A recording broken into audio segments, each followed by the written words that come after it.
Paul, in his letter to the Galatians,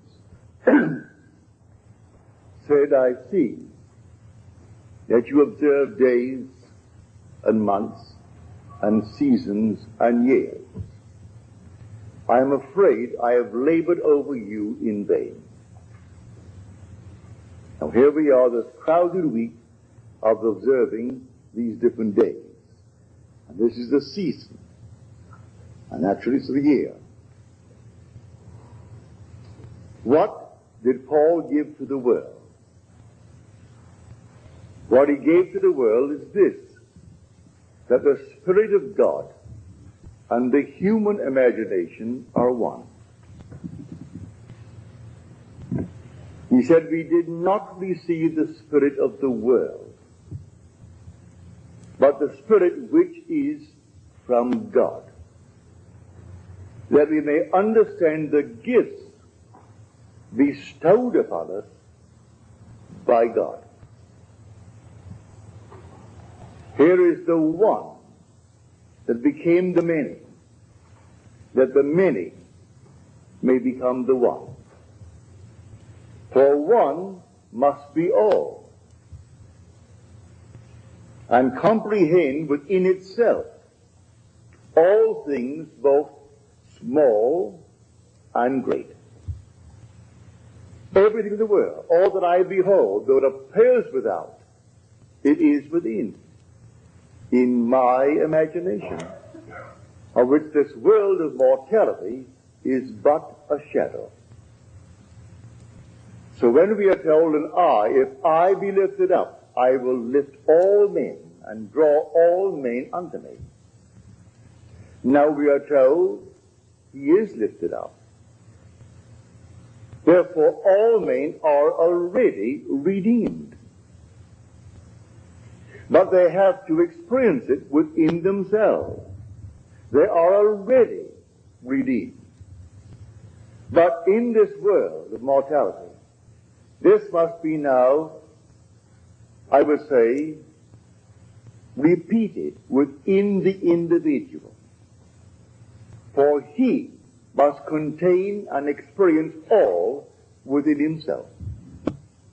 There is only God in this world. God only acts and is in existing beings or men. So let me share with you a story that was given to me last Friday night. This lady's husband's name is Ray. When I use the word Ray, I am speaking of her husband. She said, last year, Ray said to me, it's going to cost $1,000 to put on a roof, a new roof. We need the roof. Well, it cost $1,000. She didn't say they could not afford it. She just said, I saw the new roof. Right then and there, I saw the new roof. Then she said, I was working at my sewing machine. It's an old one, but it was adequate. It did the job. But I would like a new one, she said. And so I imagined a new one. There was the old one, but I imagined the new one. Then I was putting away my tape recorder, and I felt how heavy this thing is. I would like a new, lightweight one. I put the old one away, the heavy one, but I thought I would like a new one that is light of weight. So I put away the new one that was light of weight. Then she said, Ray said to me, my new shoes hurt. He just bought them and they were hurting. Well, I wanted him to have shoes that did not hurt. That in my imagination. All this was last year. Then came the turn of the calendar year, and we had a robbery. No, they didn't steal the roof, but they took the other movable objects. And this past week I got a settlement from the insurance company, pardon me, for $2,050 odd. I now have my nice new sewing machine. I have my nice lightweight tape recording. Ray's shoes do not hurt. And there is money for the roof, and much, much, much left over. Now, who instigated the robbery? Now on Friday you will hear, if you go to service, there are 7 words on the cross. 3 taken from Luke, 3 from John, and 1 from Matthew and Mark. It's the same one from Matthew and Mark, which is the 4th one. My God, why hast thou forsaken me? That's the one taken from these 2 Gospels. But the first one used on the cross is from Luke. Father, forgive them, for they know not what they do. Everything is moving under compulsion. No one sees the invisible causation. No one sees the invisible imaginal acts that is putting pressure upon everyone who is bent in a certain direction to perform the needed act to produce the imaginal act that is completely unseen by the world.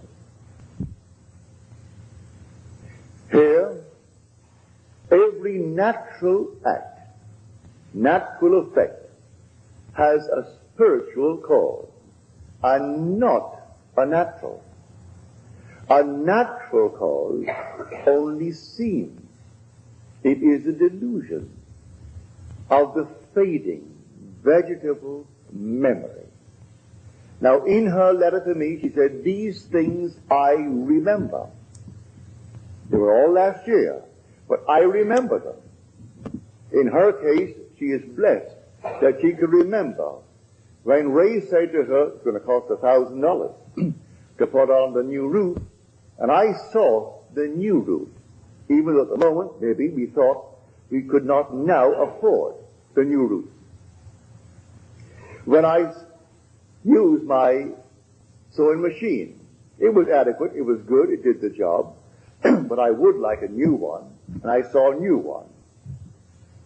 And when I put away my tape recording, it's all right, it was adequate, but it was heavy when I put it away.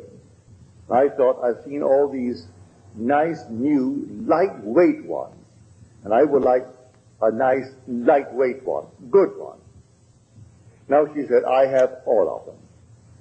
I have my nice, new, lightweight, my new machine, Ray's shoes that do not hurt, and the roof will be a new one. The money is there, and much left over. So the first cry on the cross, Father, forgive them. They know not what they do. They're all asleep, moving under compulsion.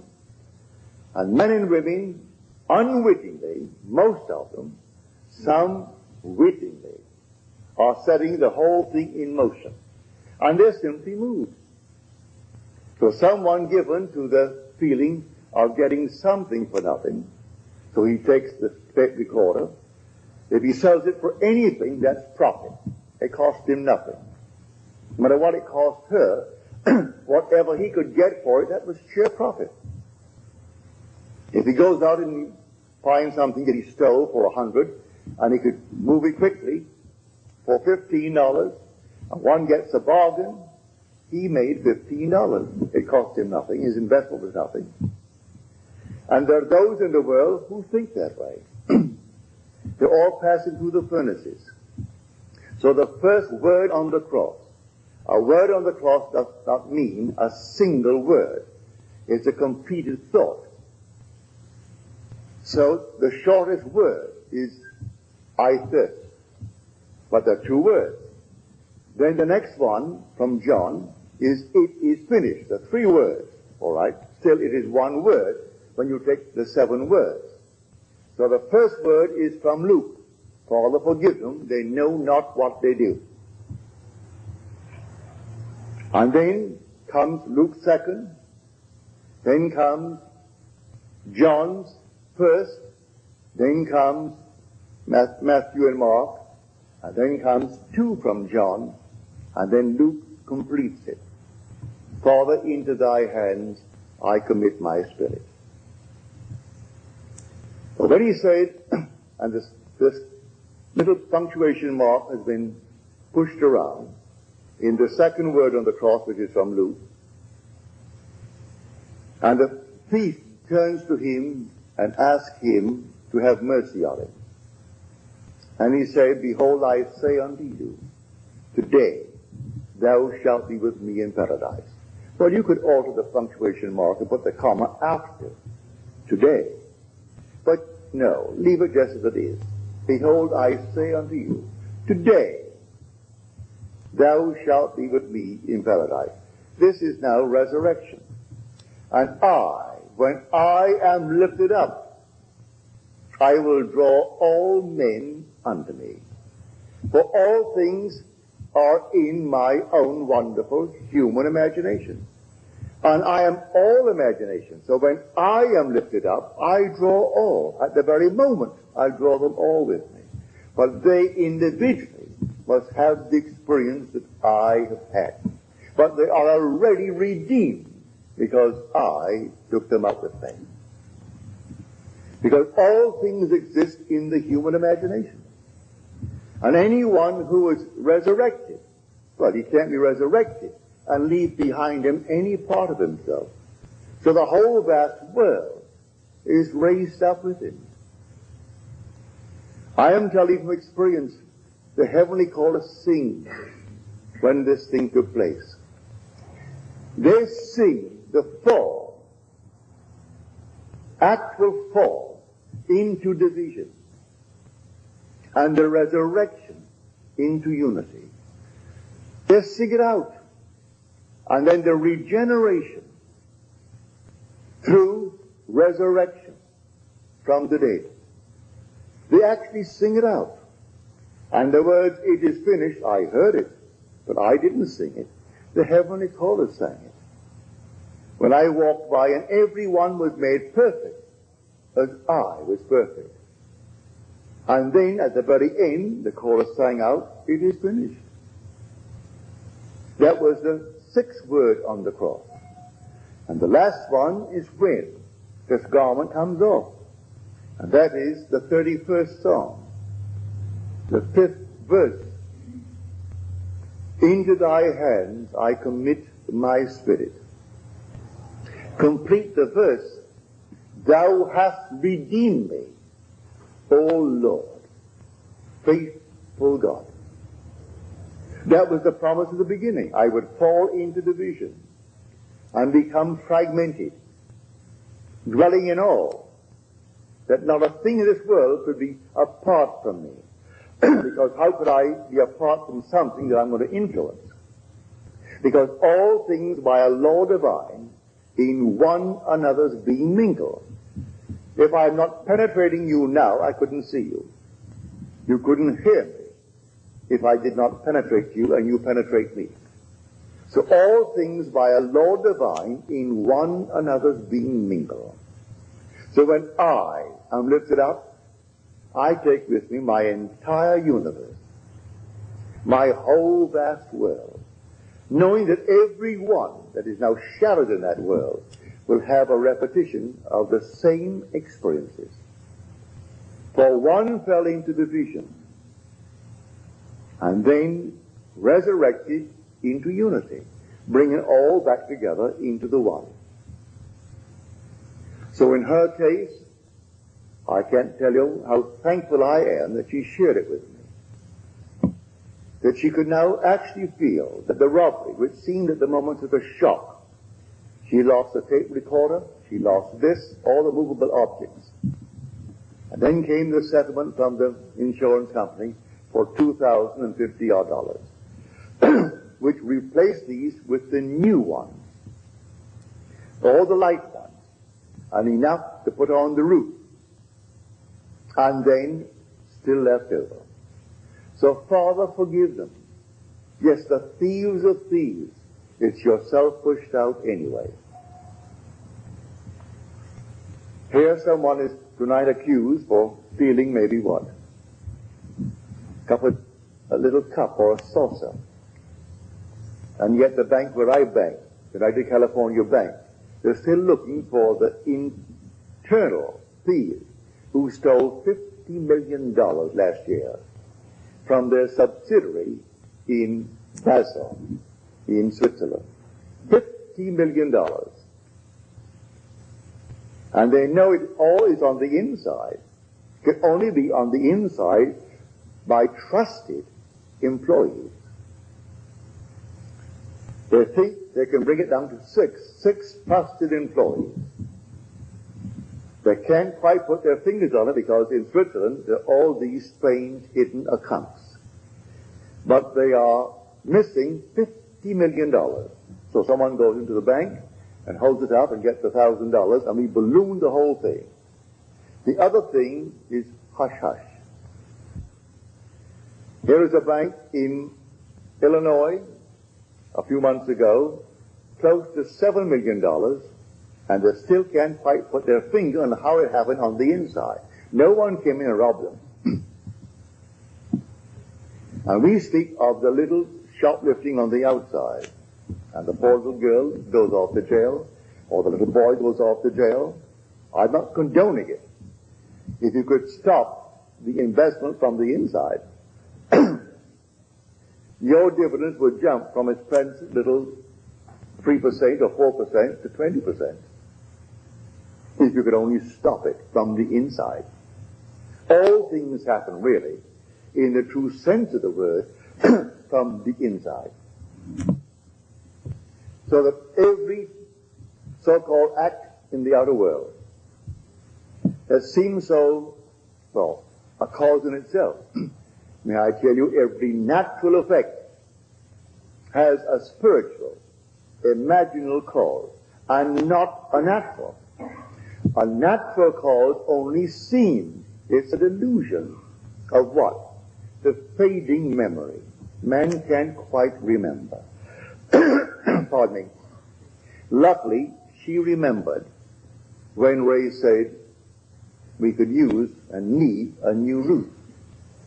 But it would cost $1,000, and so that's put into the future. She remembered when he complained the new shoes were hurting. In her mind's eye, she revised it instantly, at that moment. The roof and the shoes. When she worked on her machine, she revised it. It was adequate, but she said, I have a new machine, sewing machine. And putting the heavy tape recorder away, she wanted a new one that was light of weight, and she revised it, and she got, in her mind's eye, a lightweight new tape recorder. Then she goes home one day to find the house had been robbed. She had carried insurance, so she brought in the insurance, and here they paid her the $2,000, which replaced all these things in a new way. So I tell you, this story is the greatest story ever told. There's no story like it. But Christianity needs forever and forever to be saved from secular history. It is not secular history. It's the history of your own wonderful human imagination. God and your own imagination are one. They're one. You are an immortal being. You cannot die. Because you're all imagination. And when you actually know it from experience, then you can wipe your tears. Nothing can pass away. You may not see them with a mortal eye, touch them with a mortal hand, but they are in a world just as real as this. Just as real. Continuing the journey until they reach that moment in time when they are resurrected. And then the scattered body begins to be collected, and they're gathered together into one. So one must be all, and comprehend within himself all things, both great and small. And you are that one that actually fell. And then, in falling, you became fragmented. You became divided into the unnumbered parts, and each seems to be independent of you as you look out on it. You're only looking out on yourself pushed out. And your whole vast world must make real your unknowing imaginal X, or your knowing imaginal X. I ask you to trust this teaching. Believe in your imaginal X. You may not see it tonight or tomorrow, but believe in it. Actually assume the most glorious thing in the world for yourself or any aspect of yourself. Trust it. And that imaginal act, if it takes 1,000 or 10,000 or 100,000 of your projected selves, will use them to make that thing become real in your world. As she said in her letter to me, you may call it imagination, or some may call it thought. But this I do know, having remembered what I did last year, I can say it does produce reality. As I've told you time and time again, imagining creates reality. That all the objective facts of the world are produced through imagination. There isn't a thing that you can name in this world that wasn't first imagined. But you can veto it the minute you imagine it. You can say, as she could have said, we can't afford it, and stop it. She didn't say we can't afford the $1,000 for the roof. She saw the roof, and it was new. But she didn't see the robbery. That's the means. Now, let me turn you now to the 55th chapter of Isaiah. My ways are higher than your ways, and my thoughts than yours. This is a chapter where you're told, my word shall not return unto me void, but it must accomplish that which I purpose and prosper in the thing for which I sent it. So my ways are higher than your ways. Don't concern yourself with how it's going to be done. For the same voice who spoke these words said this in the 32nd chapter of Deuteronomy, the 39th verse. I, even I, am he.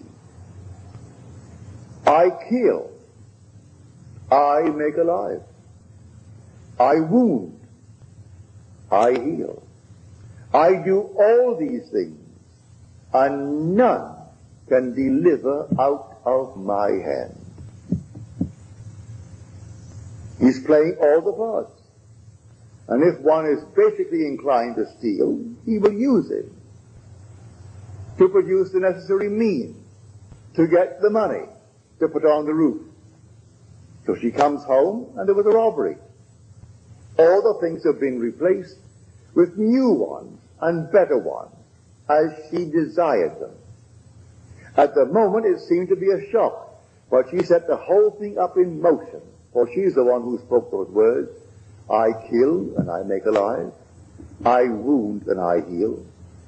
And none can deliver out of my hands.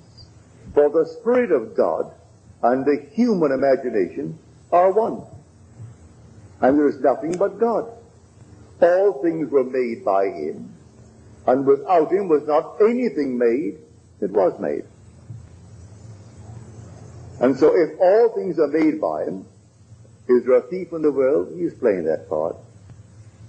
Is there a so-called hero in the world? He's playing that part. A coward? He's playing that part. He's playing every part in the world, and it all adds up to produce the unseen imaginal acts of men. So you are alone, and you think no one sees me, and this means nothing. It's only my imagination. And you carry on your lovely imaginal act. And so that's it. Not knowing that you're actually producing tomorrow's effects in this world. And when it comes into the world, that natural effect has an unseen, invisible, imaginal act as cause, and not a natural cause. A natural cause only seen. It is a delusion. Delusion of what? Of your fading memory. You don't remember when you did it. So when confronted with your own harvest, you can't quite believe it. You can't remember when you did anything that could actually be like this. I didn't rob myself. I never thought for one moment of robbery to get the money. No, but I did see the whole thing done. And there are thieves in the world, all over the world, and they're all played by God. There is nothing but God. God only acts and is in existing beings or men. Now let me find that actor, because God only acts, and he is in all existing beings or men. Well, I'm a man. I've got to find that actor. For the thing that I see reflected in the mirror when I shave in the morning is a mask. That's persona. Now, who is wearing that mask? I answer, if you say, Neville, I turn around and I say, yes, here I am. But who is the being that is there? I am. That's my real name. But the mask is called Neville. But I will say, I am Neville. So the wearer of the mask called Neville responds. That being in that mask, behind that mask that no one sees, is God. And now the whole vast Christians will celebrate this victory of God, that he actually died, literally died. But God's first attribute is mercy. And God turned death into sleep. And then rose the sexes to work and to weep. And so all the sexes rose as masks. When God died, he buried himself in humanity and died. And then his first attribute, mercy, turned it into sleep. That's what Blake meant when he said eternity exists. And all things in eternity independent of creation, which was an act of mercy. That was the merciful act, to turn death into sleep. And God is dreaming this dream. One day he will awake. And when he awakes, he resurrects. And then he gathers into his own being all his scattered beings.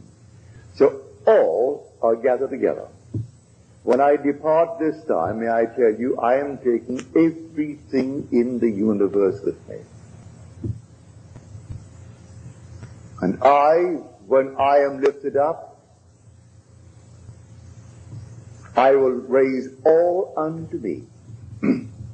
Read it in the 12th chapter of John. Not one can be left, because all things exist in the human imagination.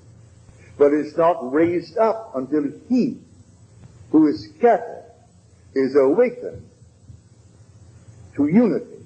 And then he draws into his one being all that was scattered. So the sin, his fall into division, and his resurrection to unity.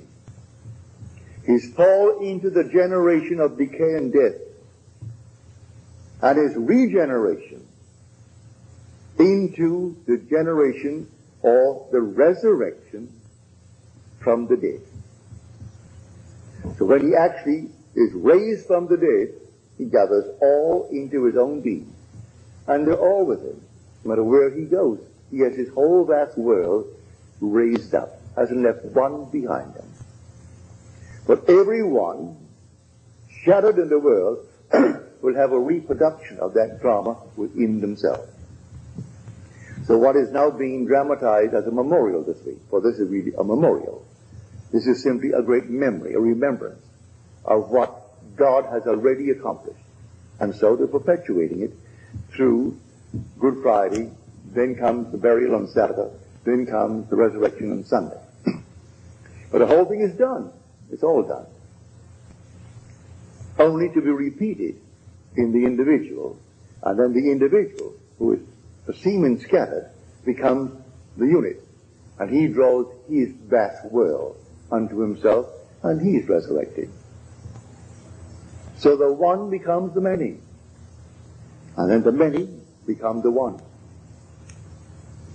So whenever one is raised, he takes his whole vast world with him, even though it seems to be left behind.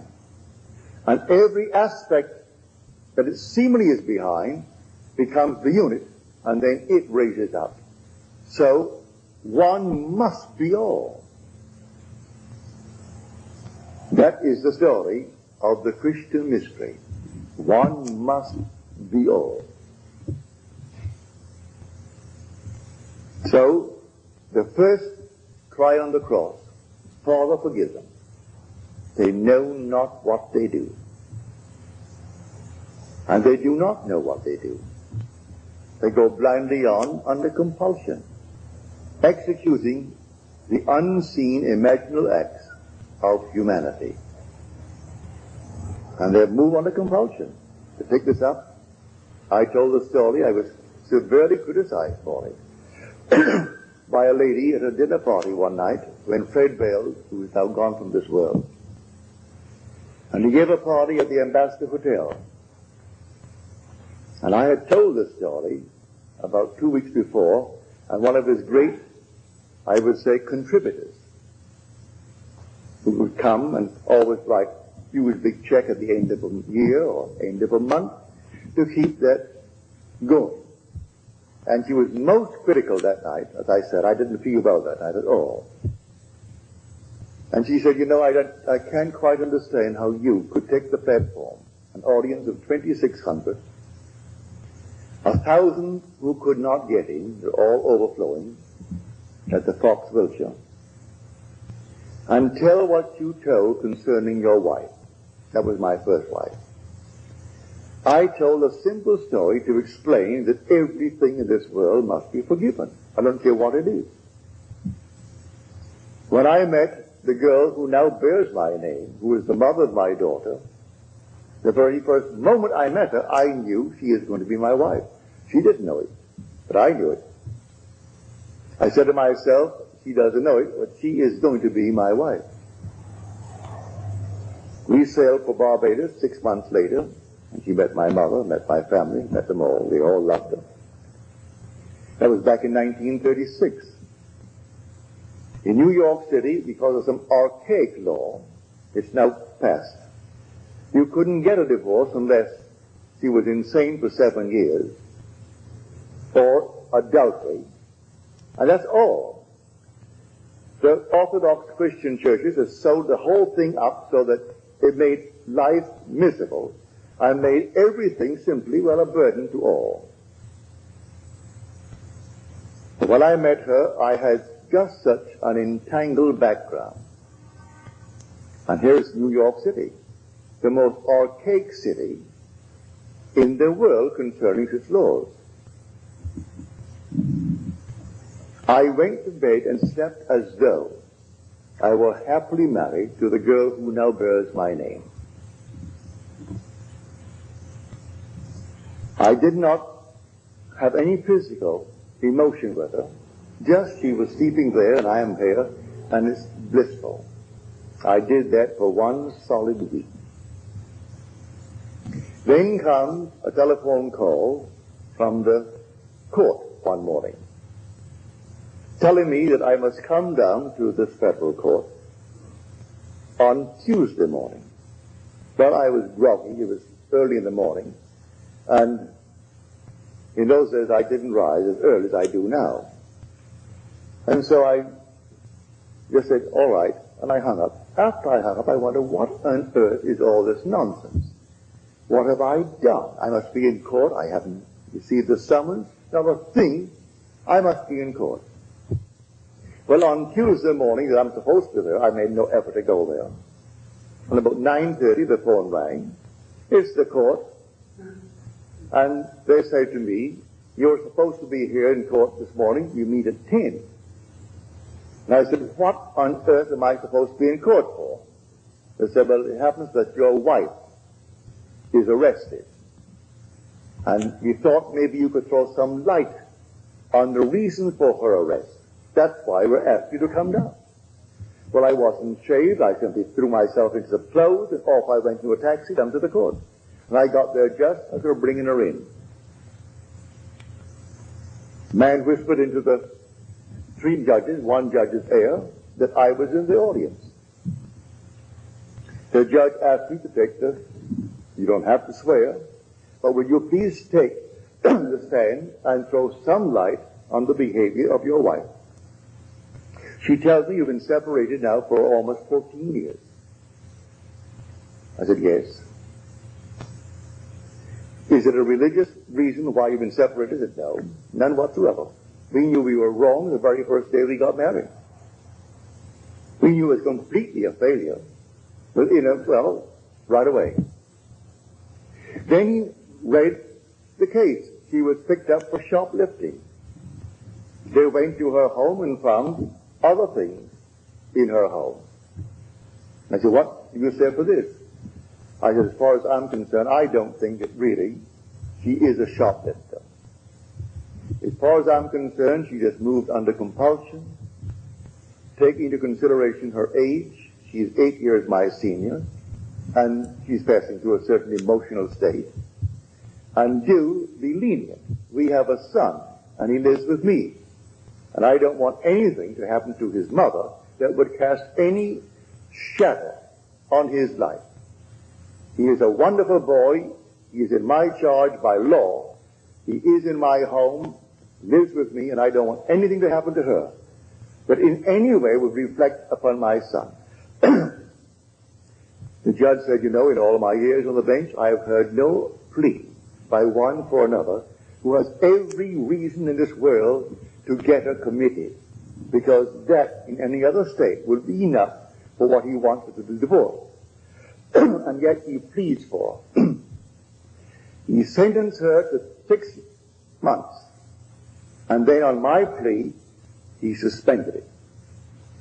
She met me on the outside and said, Neville, that was a very decent thing to do. Give me my papers. She knew I was looking for. And my dancing partner told her I was looking for to serve the papers and therefore to be scarce and move out of New York City. So she did. But she had to commit the act, and they had to call me and ask me to throw light upon that. How could I condemn her? Who was the actual cause of her shoplifting? I slept as though I were blissfully married to the girl who now bears my name. And I had to get the evidence. I had to get some reason to bring the action. And here my wife actually gave me the papers. I said, I don't have the papers with me. She said, I'm driving home to your place right now, and you can give me the papers. That's illegal, to serve your own papers. But she drove up to my hotel where I lived. I went to my room, came down to the lobby, and gave her the papers. Did my own serving. Now that is an illegal thing in this world. But then I got my divorce. In the city of New York, then I could marry the girl who now bears my name.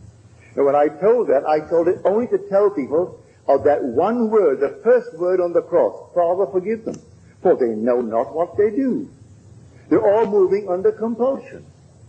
And the unseen causation is hidden from the world. They do not know who is treading in the winepress. And I was treading in the winepress to be happily married to a girl who was not then engaged to me, because I couldn't be engaged to her under the circumstances. And then my wife behaved in such a manner that it made it real and natural for me to do what I did. How can I blame her? So the first word on the cross, Father, forgive them. They know not what they do. They have to do what they do. I have to fall into division and fragment my being into the unnumbered parts called humanity, and then rise into unity and gather all my scattered members together and rise as God himself. That's the story. It is God who fell and God who rises. So I know from my own experience nothing dies. Those who have not had the experience here, all right, they're restored in a world that is terrestrial just like this. And they continue their journey until that moment in time when they're resurrected. And resurrection is resurrection into unity. And the outpictured world, the whole vast universe, is himself pushed out. Is gathered together then. And they move up. And I, when I am lifted up from the earth, I will draw all men unto me. See it? This is the mystery of which we speak here night after night. You're not some tiny little thing that's pushed out. You are the whole. One must be all. And the day will come, you will find that you really are the all.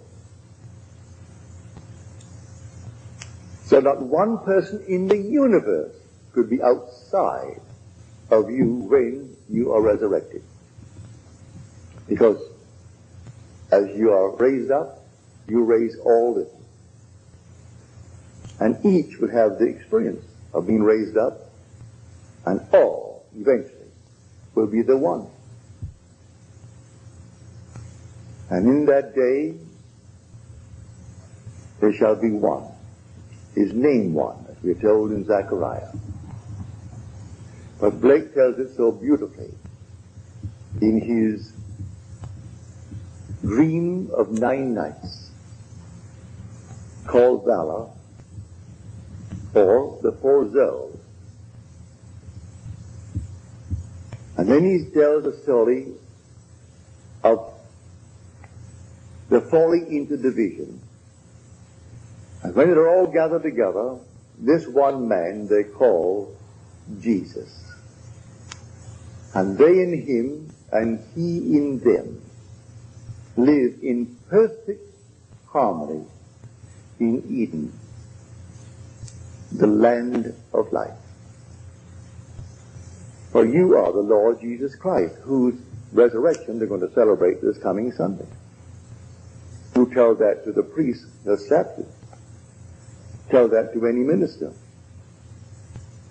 Because they are sound asleep. They do not know who the Lord Jesus Christ is. I tell you, the Lord Jesus Christ is buried in you. And he is your own wonderful human imagination. That's the Lord Jesus Christ. And when he is raised in you, you will raise all in this universe with you. That is the story.